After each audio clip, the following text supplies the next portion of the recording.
Greetings. I'm currently in here by myself, but I have a few things I want to share for a few minutes before I call it a night. I'm just coming on here with a message. I haven't been on video in so long, it's not even funny, but I have a quick message for you all tonight that actually came to me, and I talk about it a little bit in this book. This is why I haven't been on YouTube, y'all. See this big baby right here? This is 200 pages right here. And this is the first version of the print. It's going to be in a regular form, but this is the one I could get expedited out, so everyone could have their order for class. But I want to talk about, it's a thin line between psychic abilities and psychosis. I'm not coming on here to be funny tonight for the few minutes that I'm on here. I'm coming to talk about having to balance yourself when you're spiritual and you're spiritually gifted and you are clairvoyant, the ability to see, clairaudient, the ability to hear, and all of the other clairs that there are. There's no need to throw out that masculine side of the rational brain, and there's no need to discredit the right side of the brain. I hope I'm not twisting my words. Both of them were created to be in balance. If we did not need the other one, we would not have it. So they are there for a reason. When you start hearing people say things like, oh, I see aliens and I hear voices, all these different things that people are saying because their pineal glands are awakening and there's a shift on the earth at this time. Good evening, my darling. Because there's a shift, a lot of people's spiritual gifts are awakening and they are coming out of the spiritually gifted closet, and they're no longer afraid to be eccentric about certain things that they may pick up on. But I want to remind you all that you still need balance. You still have to live down here in this life, in this earth plane, in this earth realm. That's why it is so very important to take care of your mind and your mental health, because all of your spiritual gifts, they don't start anywhere else except for at the head. Maybe the stomach, the solar plexus, because that's where your Ori is, your inner self. But everything that you can pick up on at the Iwaju, at the third eye, your gift of spiritual vision and things such as that, you want to take care of it and be in balance. That's why those of us that practice, Ifa, Shei tradition and different Orisha traditions, we believe in rogating our head. It's kind of like a head tune-up in order to keep ourselves in balance, because there are some people, they get so spiritual, they go off on the deep end with their spirituality. They tend to isolate themselves from other people, and they become out of touch with reality. So it is very, very important that you, periodically, just like you do your spiritual cleansings for your body, you need to do some sort of spiritual cleansing for your head. And if you don't know how to do that, or you don't have an elder to assist you in doing it, figure out something. Just take an egg and you just cleanse that aura on top of your head, because it's a very important space. If you're doing tarot readings for people, or you're always picking up on people's energy, if you're a nurse or if you do people's hair, etc., you need to be cleansing, because you're absorbing the energy of the people that you come in contact with. Another thing is too, if you are a diasporan with melanin, then a lot of things that our ancestors suffered has been passed down to us through epigenetics. So there's a big need to cleanse the blood and appease certain things in order for you to have proper mental health. It is very difficult to live in a society where there are chemtrails in the sky, there are genetically modified foods. Most people, especially with the pandemic, they've been inside in their box, watching TV. Even the impressions on the commercials and the news, they tend to influence your mind and put us in a state of imbalance. So there is a need to not just be mindful of what you put in your mouth, but what you put in your eyes. When I say what you put in your eyes, be mindful of what you allow yourself to watch. Be mindful of what you allow your ears to hear, because I always talk about the subconscious does not know the difference between a lie and the truth. So with that being said, you want to be careful what you feed your subconscious, and you want to be careful what you say to your subconscious at all times. Now, if you have the gift of seeing spirits or seeing ghosts or disembodied entities, that's one thing. If you have the gift to hear things, you know, in psychology, they'll tell you, oh, you're psychotic, or you have psychosis, you're hearing voices, let's put you on medication. The thing is, with that, you want to, if it's any time where you're becoming out of touch with reality, and you're hearing things that are telling you to harm yourself or harm others, there is a need to seek medical attention. Don't play around with that.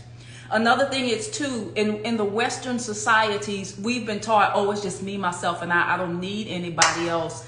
And we've become so independent, where humans were really not designed to be independent like that. We are meant to be interdependent while still being uniquely ourselves. So there is a need to find somebody. If you can't find somebody around you, create a space where you can have people around you that you can connect with and be close and be in touch with reality. Once again, I repeat, please do not feel like there's a need for you to throw out your rational thinking. There is balance in all things. You don't want to overdo anything. A lot of people will use spirituality and their spiritual gifts to escape. But guess what?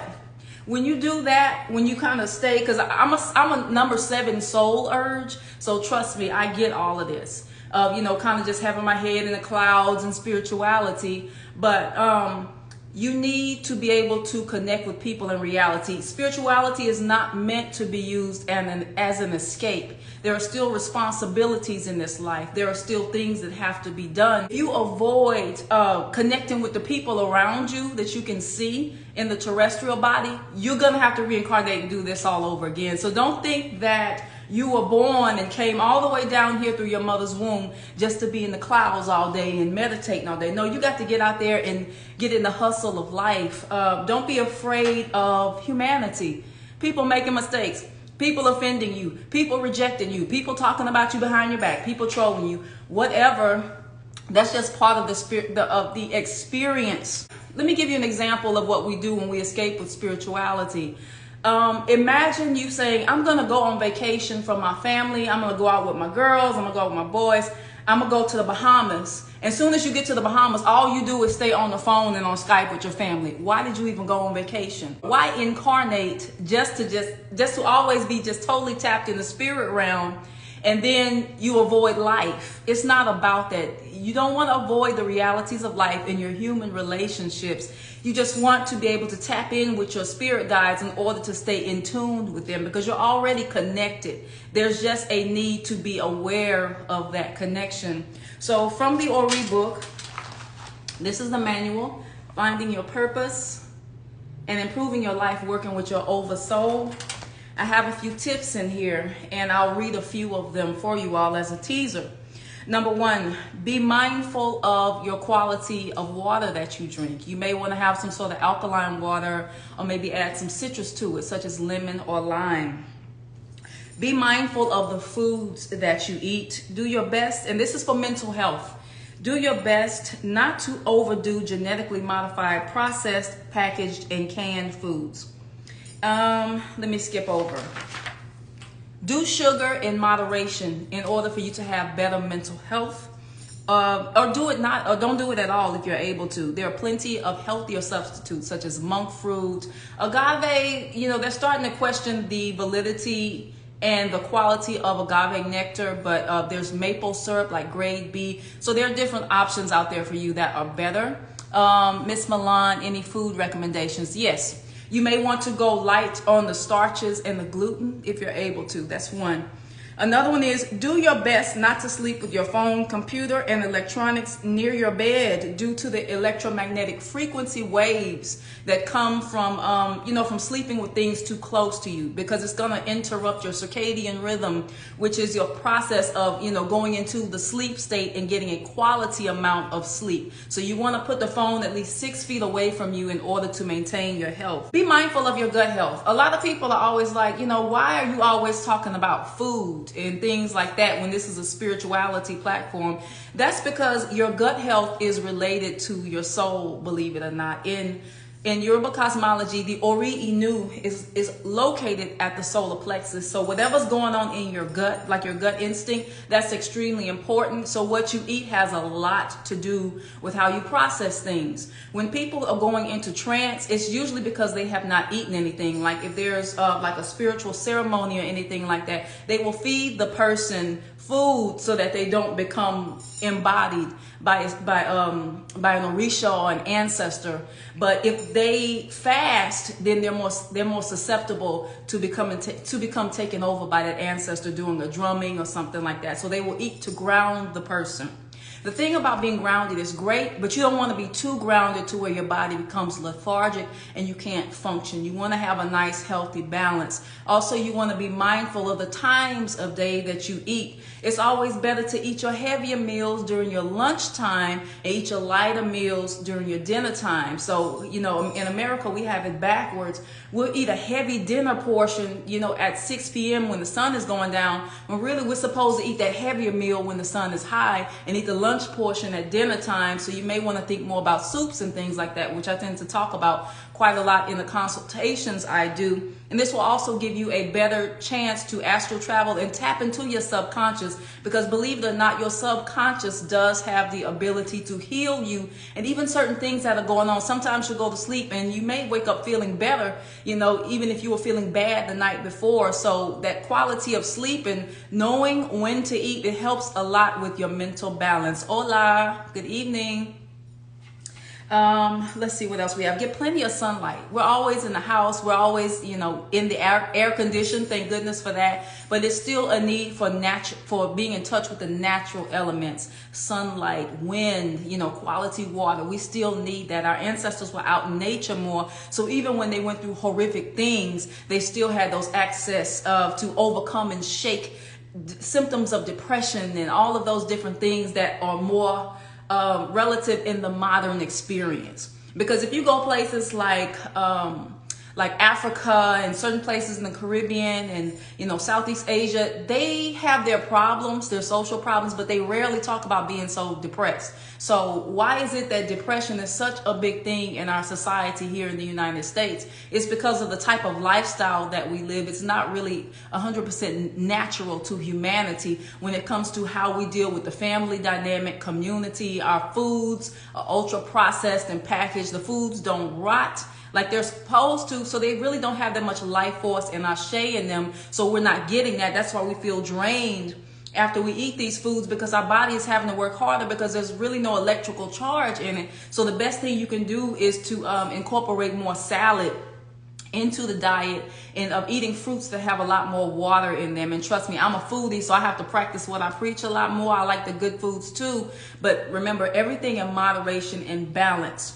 If you have any sort of chemical imbalance or anything such as that, you may not be able to control that, but you do have control over what you eat, what you watch, what you allow yourself to think and speak and hear. So at least control the things that you do have the power to overcome. And this helps a lot. Once again, a lot of our spiritual, psychological problems come from subconscious memories from past lives and ancestral memories. We tend to carry their trauma. So a lot of things can be healed by tapping into your spirituality, but with balance. Remember, like I said, you don't want to get so caught up in the woo-woo world to where you're not in touch with reality. And that is the difference, because I talk about a lot of deep stuff, but I realize, hey, you got to bring it back down to earth. You got to be able to function. You got to be able to open a bill if it comes, or a traffic ticket, whatever it is. You have to have balance in all that you do so that you can be a functional person in society and present in this life.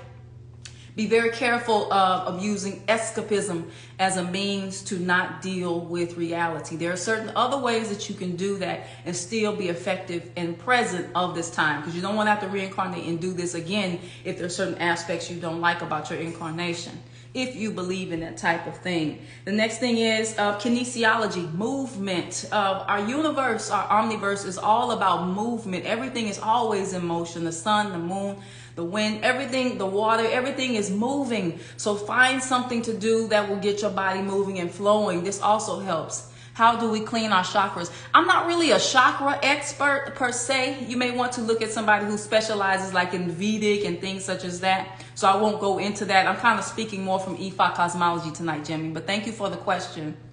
So, digressing back to what I was saying, plenty of movement. If you're not an exercise person, you don't like to hit the gym. I'm not really a gym person. Find you something fun to do. Maybe it's hula hooping, maybe it's dancing and things such as that. But get the body moving as much as you can. Even if you decide, okay, I'm going to walk 10 times from the refrigerator to the couch. Just do that 10 times, but whatever it is, try to incorporate some sort of movement for your body, because when the body is stagnant, it's kind of like bottled up water. It becomes rotten and it becomes no good. So that's when depression can set in, when you don't move your body and you don't exercise your mind, and then you don't want to become too dependent on medicines and things such as that. You want to be able to do the natural things first. Then if it's something more serious you don't have control over, that's when you want to go, okay, hey doctor, I need something to help myself. So that's when you want to go see a doctor. But if there are things that you can control, do your best to control them on your own first and foremost before giving in to the defeat of feeling depressed and down. There are solutions. Let's see.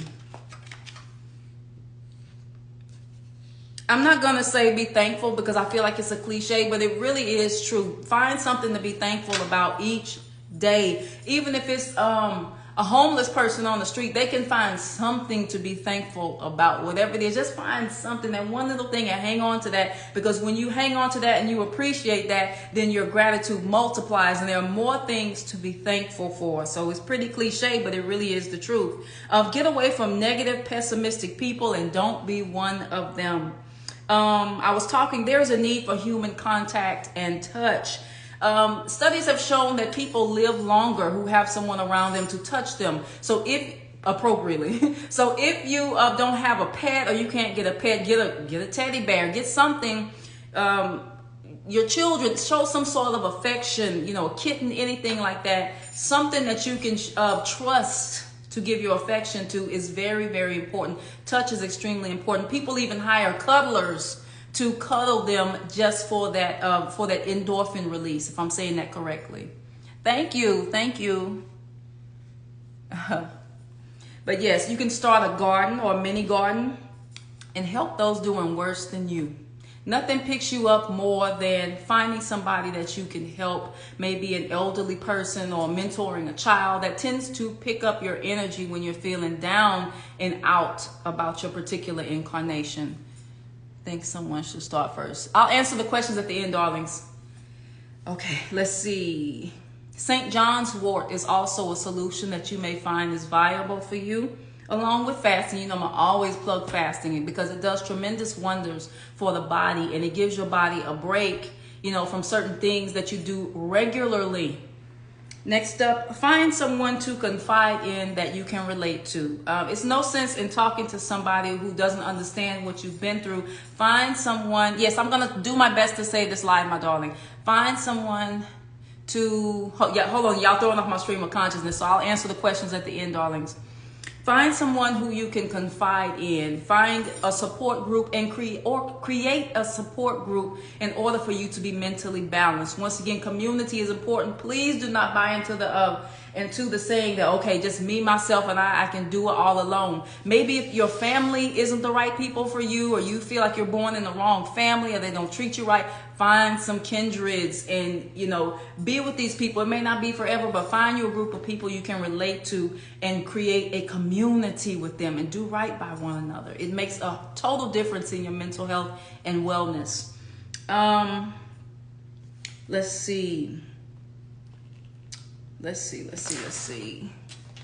Liquid vitamins, they tend to absorb faster into the bloodstream. Sea moss and bladderwrack is pretty good. And once again, don't overdo starches and sugar. So I conclude with that. I am not a doctor or medical practitioner, but these are a few tips based on Ifa cosmology and esoteric spirituality, all combined in one book. And this is what we are going to be talking about on Sunday, all about your mental health and your Ori. What is your Ori? It's your higher self. It's your connection to the spirit realm. Just like I did on the meme it had the guy sitting in the chair, and he has this video game, and he's controlling the one in the TV. So whenever you feel like life is getting you too down, remember, you're the one. If you've seen that meme, it's the last one I just posted. You would be the one on the TV. You are an avatar of your higher self. You are so much bigger than you think you are. You're so much more powerful than you think you are. I challenged myself and did this book in 2 weeks, and hired the artist from Fiverr to draw the photos. I was sitting there channeling, and I drew a sketch of what I wanted, and then I had the person draw the pictures for me. So if I can do it on a smartphone, yeah, I use my computer a little bit too, but if I can do the basis of it on the smartphone, you can do it. You can do whatever you put your mind to. Remember, you are a huge energy store. You are bigger than what you think you are. These heads represent the higher self. There are solutions to every problem under the sun.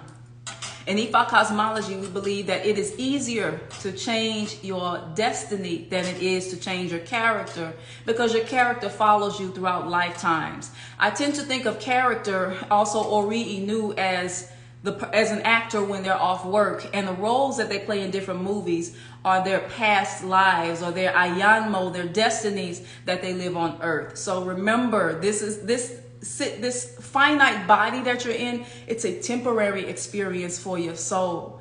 In the spirit realm, you are not damaged, you are not heartbroken, you are not hurt, and you are one with source. So remember that and digest that, marinate on that, and accept that as much as you're able to. So that's all I had to say tonight. I'm not going to be on here too long. Like I said, I haven't gone on live or done a video in a long time, because this thing had me in a headlock for 2 weeks. What experience level do we need to attend the course? Oh, thank you for asking that question. This is not for Ifa or Orisha practitioners. You do not even have to be interested in it. Why? Because we all have a head. We all have a soul. You don't need to initiate to your head. Everyone has a higher self. So it's for anyone. It's even family friendly.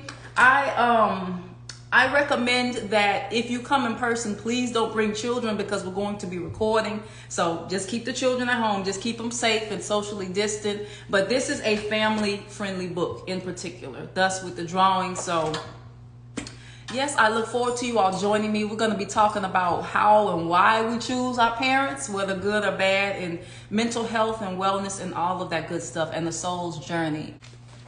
I said I was just going to finesse and just do a 50-page book.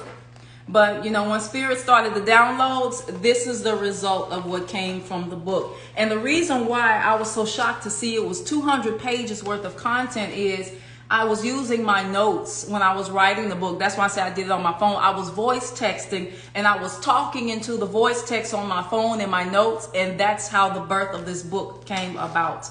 This is voice texting and channeling. And voila, this is what we have. Ancestry before invoking this journey, Ashe. How do you deal with vulnerability with being a moon in Capricorn? Vulnerability. There's balance in all things. You don't want to be too vulnerable, but you don't want to be too guarded either. So all things in moderation, once again, to where you balance. Know who to give your care to and know who not to give your care to. I tend to treat my feelings like a financial budget. I budget what deserves my care and what doesn't deserve my care. Because if you give your care out to everything and everybody, there's no care left for you. So that's how I balance with a Capricorn moon. I budget my feelings. I compartmentalize the hell out of everything. Best way to heal anxiety.